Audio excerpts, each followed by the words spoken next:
Alô, alô, escamanautas! Eu sou o Wilson Júnior e vou trazer uma listinha para vocês aqui de séries clássicas do Amazon Prime.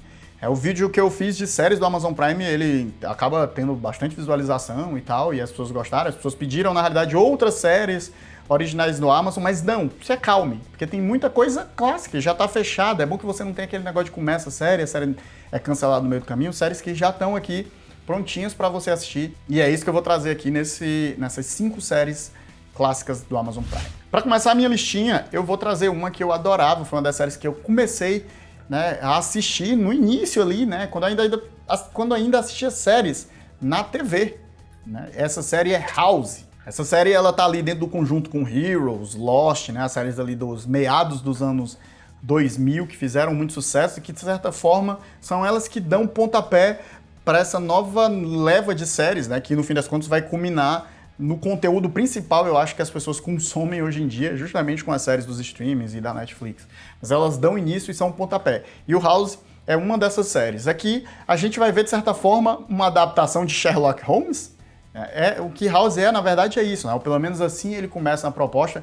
Não é à toa que o House, né, mora num prédio, num apartamento que tem o mesmo número do apartamento do Sherlock Holmes, que o nome dele é House, né? E o nome do colega dele, que muitas vezes o ajuda a ter os insights que faz ele quebrar o caso, né? É o Wilson, né? Que é um contraponto ao Watson.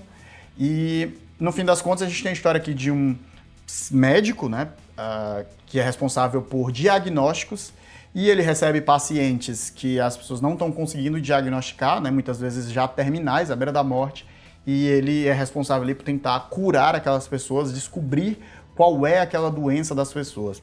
Isso combinado com uma personalidade extremamente arrogante, egocêntrica, que estranhamente se mistura com um ar extremamente altruísta, ao, de certa forma, muitas vezes prejudicar uma carreira médica a si mesmo, cruzando limites, para poder tentar salvar esses mesmos pacientes. A série ela combina não só o House na figura dele, mas a gente tem alguns personagens que orbitam, como eu falei, o Watson, né, que é o Wilson aqui no caso, a Lisa Cuddy, que é a diretora do chefe dele, a chefe do House que tenta impor limites, e ele tem ali um trio, né, uma equipe de médicos que, de certa forma, ajudam ele, auxiliam, fazem exames e tentam ali trabalhar esses elementos do diagnóstico, né? Então, essa combinação de elementos fez da série muito interessante. Ela ainda é uma série procedural, né? Ou seja, toda semana tem um novo problema, mas ela é mista porque ela toma cuidado ao mesmo tempo que ela tá ali, tem o problema da semana, ela vai evoluindo os arcos narrativos, não só do House, mas dos outros personagens.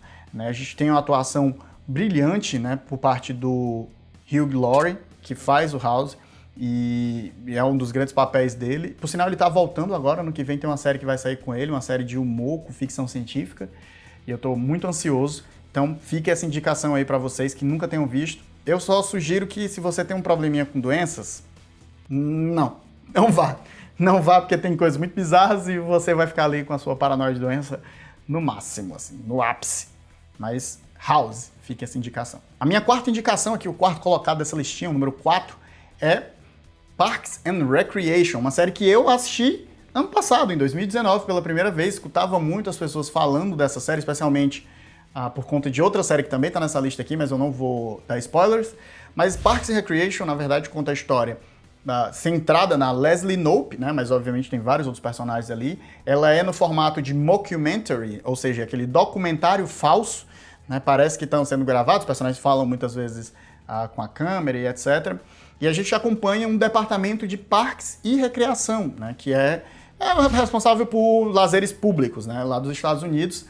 E a gente tem ali dentro desse departamento uma série de figuras bem interessantes e caricatas, os atores são muito bons. A gente tem, por exemplo, o Aziz Ansari, né, que é um stand-up comedy que ficou bem popular, tem uma série muito boa dele na Netflix. Tem a Aubrey Plaza, tem o Chris Pratt, né, que ficou muito famoso como Star-Lord.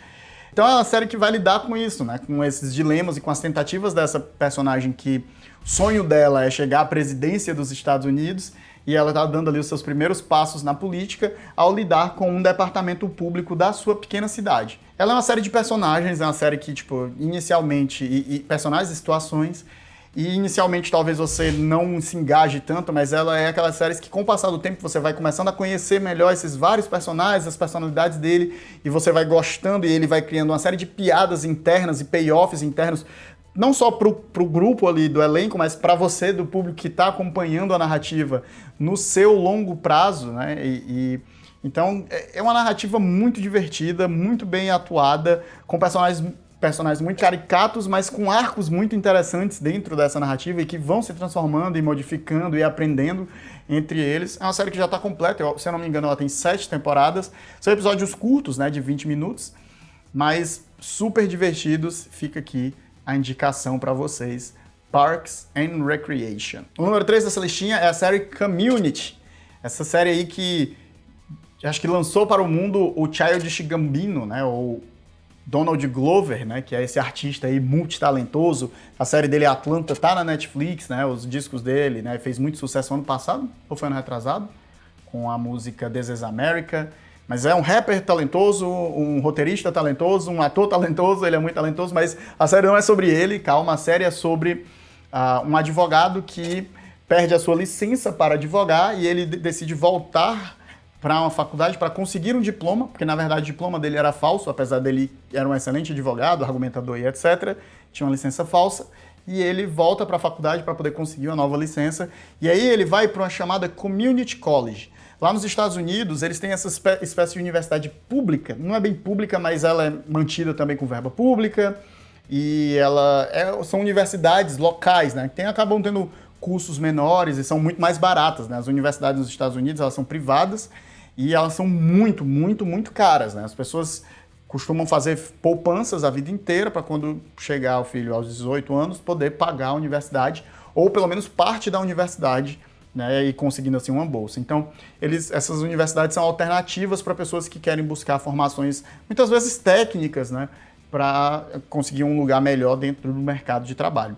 E aqui mais uma série de personagens, né? A gente vai ter ali um grupo que se forma para estudar espanhol, e aí a gente tem, assim, personagens bem caricatos. A gente tem o Troy, que é um personagem que é tipo um jock, ele vem do high school e era um atleta de sucesso no high school e se machucou, e tudo que ele conseguiu foi estudar ali naquela community college. A gente tem o Abed, que é o esquisitão nerd, que entende muito de cinema e quer fazer cinema. A gente tem a Brita, que é a desconstruidona, que tá lutando por várias pautas. A gente tem a Anne, que é a menina que veio do colégio também, nerdinha. A gente tem ali o velho que faz comentários inapropriados, que é vivido pelo ator que na época, pelo menos, era o nome mais famoso, né? O Chevy Chase, que era um ator de carreira ali dos anos 80, dos anos 90, fez muitos filmes de comédia. E aí ele faz o Pierce Hawthorne, que é o cara, teoricamente, um rico, que está ali naquela community college por alguma razão que ninguém entende. E por último a gente tem a senhorinha, mulher negra, evangélica, americana, que está ali porque está tentando montar uma empresa de culinária e etc, né, que é a Shirley. E obviamente existem vários personagens interessantes, né, que orbitam. A gente tem o Senhor Sheng, que é o professor de espanhol, que na verdade é o Ken Jeong, né, que é aquele cara que ficou muito famoso coreano pelo filme Se Beber Não Case. Ele é aquele asiático engraçado. Essa série ela ficou, na realidade, notoriamente conhecida por conta do experimentalismo de seus episódios. Você tem episódios tipo de apocalipse, de vez, tipo episódio que é o episódio do paintball, né? Que o cara dorme, quando ele acorda, tinham oferecido tipo um aparelho de DVD para quem ganhasse uma disputa de paintball na faculdade, e tipo, quando ele acorda, virou um cenário assim de filme pós-apocalíptico, com clãs que se formaram. Tem episódio premiado, que é o episódio das múltiplas realidades, né? Que eles jogam um dado e cada face do dado gera uma nova realidade ali. E ele brinca muito com isso, né? Então, esse experimentalismo da série acabou trazendo uma atenção muito positiva para ela na época. Por sinal, o roteirista, né, e o criador dessa série é o Dan Harmon, que atualmente é o criador de Rick and Morty, né? E, por exemplo, muito daquele experimentalismo que existe no Rick and Morty existia ali no Community. Obviamente, o desenho tem bem menos limitações, tanto orçamentárias quanto de situações que se podem criar. Mas ela é uma série que vai muito bem. Agora, ela vai muito bem até a 3ª temporada, e na época tiveram muitos conflitos, o Dan Harmon foi demitido e depois readmitido. Eu sei que a 4ª e a 5ª temporada não são muito boas, a 6ª, se eu não me engano, dá uma retomada. A série vai sofrendo com problemas, né? A gente tem a saída do Donald Glover, o Chevy Chase também se desentendeu, ele era meio estrela, né? Porque ele era o cara mais famoso ali. Sei que bastidores, problemas de bastidores acabam prejudicando essa série, algo que foi muito comum com essas séries ali do fim dos anos 2000, né, dos anos 2000, né, dos primeiros anos. Então, mas eu garanto pra você que você vai ter experiências muito interessantes nos episódios das 3 primeiras temporadas da série, são realmente muito bons. Pera ainda, antes do vídeo continuar, antes da gente dar prosseguimento nessa nossa listinha aqui, se inscreve no canal se não for inscrito, dá um joinha aí, porque fortalece, ajuda na distribuição do vídeo. E aqui, ó, no izinho tem a minha playlist pro curso de escrita Começar a Escrever Contos, tem um módulo gratuito. Se você tem vontade de aprender a escrever, ou conhece alguém que tem vontade de aprender a escrever, aqui você pode ver a metodologia, o primeiro módulo introduz, apresenta o curso. Se você gostar, você faz sua matrícula. E se arrepender, em 7 dias, é só cancelar o curso, que é reembolso total. A série de número 2 aqui dessa lista, uma das minhas séries favoritas, é The Office, né? Que eu falei, parecida com Parks and Recreation. Aqui também uma série em formato de documentário, né? Documentário falso. E a gente acompanha ali o dia a dia de uma empresa de papel, né? Uma empresa que vende papel. Ela é uma série que ela é um remake de uma série britânica, né? Apesar de que a série britânica só tem uma temporada e a série norte-americana teve 9 temporadas, né? Então, essa diferença é bem grande. A gente tem como protagonista da série, na época o não tão famoso, porém hoje em dia, né, atua aí indicado ao Oscar e etc., que é o Steve Carell, né, que faz o Michael, que é o chefe, né, o chefe ali desse escritório. E aí é um escritório que vai ter ali seus diversos personagens, né? Tem a recepcionista, tem o pessoal das vendas, tem o pessoal lá do depósito, e a gente vai acompanhando, de certa forma, a vida desses personagens. Essa é uma série que ela tem um problema no seu início. A primeira temporada ela foi feita muito parecida com a série britânica. Isso acaba não funcionando muito bem para ela, porque o humor britânico ele é um humor muito mais seco, muito mais sarcástico, muito mais depreciativo, e não é essa pegada dessa série. E ela justamente meio que se transforma e se modifica especialmente na figura do Michael. Né? O Michael era um personagem muito mais desagradável na primeira temporada e ele continua. Na realidade, isso é um dos grandes temas da série, né? O fato dele ser uma pessoa sem noção. Mas isso é mudado, o tom dele é amenizado na segunda temporada. Não só isso, mas de certa forma, eu lembro de ter visto uma entrevista sobre os produtores da série, e eles falam que eles, na mudança da primeira para a segunda temporada, eles decidiram que todo mundo tinha que ser 10% menos mal com o Michael, né? Então, eles diminuíram o tom, de certa forma, de ódio do resto das pessoas em relação ao Michael. Então, a série também acerta muito em criar arcos para os outros personagens, né? Especialmente o mais famoso, que é o arco da Pen e do Jim, que é um dos vendedores e a recepcionista, que eles se apaixonam, e essa paixão deles acaba sustentando muito da narrativa, mas outros interesses e relações que vão acontecendo dentro dos personagens da série também sustentam ela. Eu digo que The Office, ele engata, na verdade, na terceira temporada, o que é muito curioso, porque muitas pessoas, né, a série fica boa lá no 8º episódio. Eu não assisto quando alguém me indica qualquer coisa dessa forma. Mas The Office vale muito a pena, assim. Obviamente tem pessoas que vão assistir o primeiro episódio e já vão clicar ali com aquele formato, né? Eles usam muito bem essa questão do formato de documentário falso, com aquela câmera que vem ali meio intrusa e fica espionando em alguns momentos e criando situações super interessantes com isso. É um texto com um roteiro muito, muito, muito esperto, assim, muito inteligente. O humor que eles fazem e você vai se sentir mal muitas vezes, porque é um humor de constrangimento, né? Ou você vê as pessoas passando por situações absurdas ou criando situações muito absurdas. O elenco vai muito bem, cada um dentro do seu estereótipo, né? Que não são bem arquétipos, são estereótipos. Mas ela é uma série muito competente no sentido da condução dela. Quando eu digo, essa primeira temporada meio desajustada, que se ajusta durante a segunda, né? E no fim das contas a segunda acaba ficando com um ar de primeira temporada, por isso que eu digo que ela meio que clica com você na terceira temporada. Ela vai até a 9ª, eu sei que eu sinto uma barriguinha nela na 7ª e na 8ª, né? Até a 6ª eu acho que ela vai bem, na 7ª e na 8ª eu acho que ela tem uma barriguinha, e eu acho que a 9ª temporada é brilhante, porque ela fecha todos os arcos de todos os personagens nessa última temporada, o que é algo muito incomum. Você vê muita série que vai estabelecendo coisas e abandonando essas coisas no decorrer dela.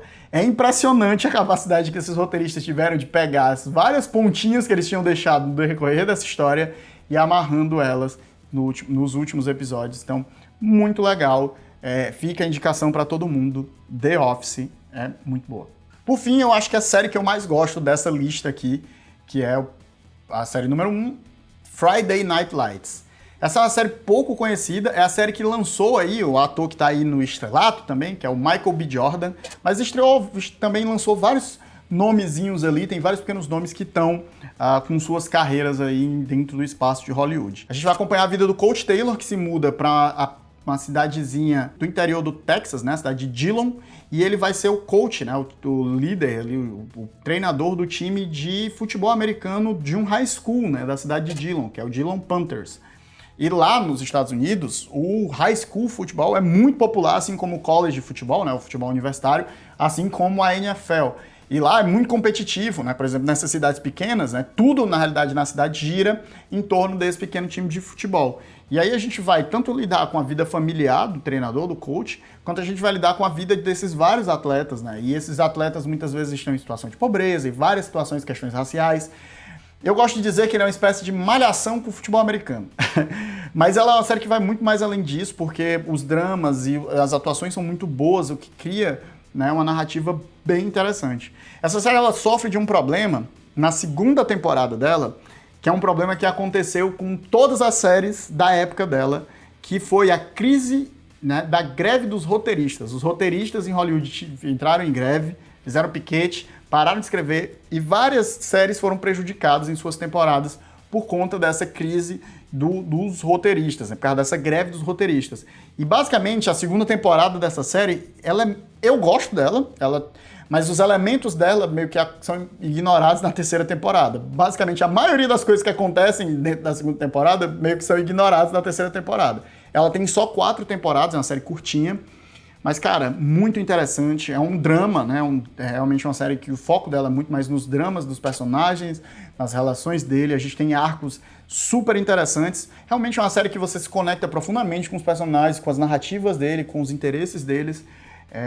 E tem esse flavor do futebol americano para quem gosta, né? Se você não gosta, você provavelmente vai achar interessante, não é, digamos assim, extremamente recorrente, mas os jogos importantes dentro da narrativa eles usam também, aparecem, é o que de certa forma encarecia bastante a produção da série, mas dessa série dessa época é uma das minhas favoritas, eu garanto que você vai gostar. Então tá aí, ó, 5 séries clássicas que estão no Amazon Prime, que se você não assistiu, deveria ter assistido, vá lá conferir. É bom que você não caia naquela armadilha da série que começa, na segunda temporada é cancelada, você não cai nessas armadilhas de séries que são ruins, você começa gostando, fica ruim. Essas aqui, eu já avisei onde é que fica ruim, você pode assistir até onde eu disse, você pode pular as partes que eu falei, olha aí, já tá aí, ó, mapeado pra você. Mas se você tem alguma outra série clássica que tá ou na Netflix ou na Amazon, deixa aqui nos comentários, quem sabe eu faço um novo vídeo, talvez até com as séries clássicas que estão no Netflix, né? Eu ainda não fiz uma lista com essas séries clássicas na Netflix, mas vou fazer e deixem aqui nos comentários coisas que você gosta ou qual dessas séries que vocês também gostam. Deixem aqui nos comentários que eu quero saber quem é que aí divide esses amorzinhos comigo. E se você gosta de me ver falando sobre cinema, né, que estou falando de séries, mas você sabe que eu falo muito sobre cinema, tem meu podcast aqui, Cinema em 3 Atos, eu também falo bastante sobre história no meu podcast, Fazendo História. Os links estão aqui na descrição.